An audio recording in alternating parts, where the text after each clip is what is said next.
True freedom according to Krishnamurti. Breaking free from all inner bondage. The question that awakens the soul.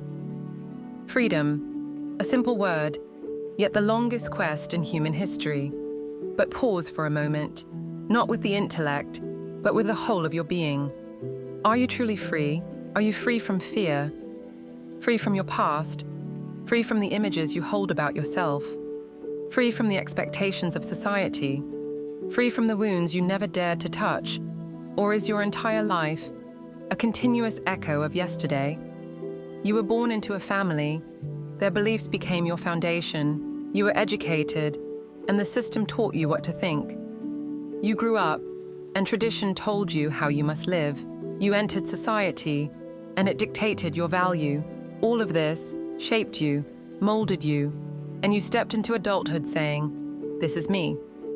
But Krishnamurti asked, have you ever lived as a truly free human being, or are you merely the product of countless influences? Let this question sink in, and it will shake the entire structure of the mind. 1. The invisible chains of the mind. No prison is stronger than the one you build inside yourself.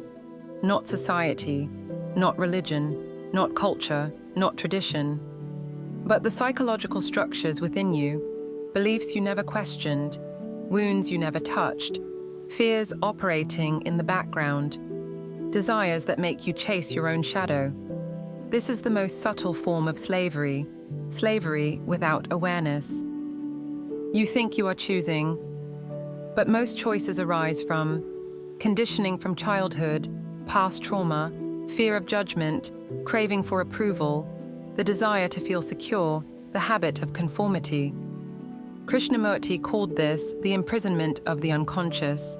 You are bound because you do not know you are bound. 2. Fear, the greatest jailer of humanity.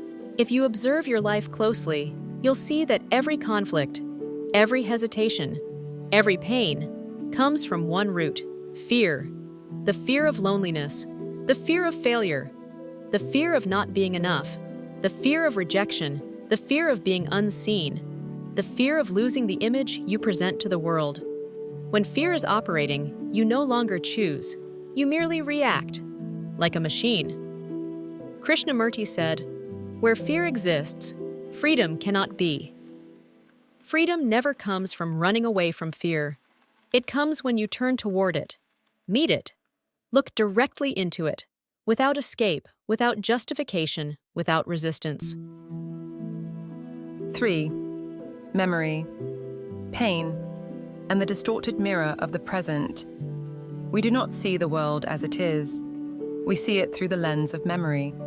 Memory lives in your voice, in your gestures, in your hesitation, in the things you avoid, and in the things you pursue compulsively. When you meet someone, you aren't meeting them. You are meeting the image your mind has created of them, and you react not to the person, but to your memory. Freedom does not mean forgetting your past. Freedom means your past no longer dictates every breath you take. 4. Observing yourself, the only door to liberation. Krishnamurti did not ask you to change. He did not ask you to improve. He did not ask you to become better. He asked for one thing: observe. Observe fear when it arises. Observe memory when it stirs. Observe hurt when it surfaces. Observe without judgment. Observe without the urge to fix. Observe without any movement of escape. And something extraordinary happens. Fear loses its energy. Memory quiets down. Conflict dissolves. The mind becomes clear and still. And in that stillness, freedom appears naturally. Not as a goal, but as a byproduct of understanding. 5. Freedom to love, and loving in freedom. A fearful mind cannot love. A wounded mind cannot love. A dependent mind cannot love. Such a mind loves through need, insecurity, attachment, fear of loss, the craving to be filled, but a free mind loves differently.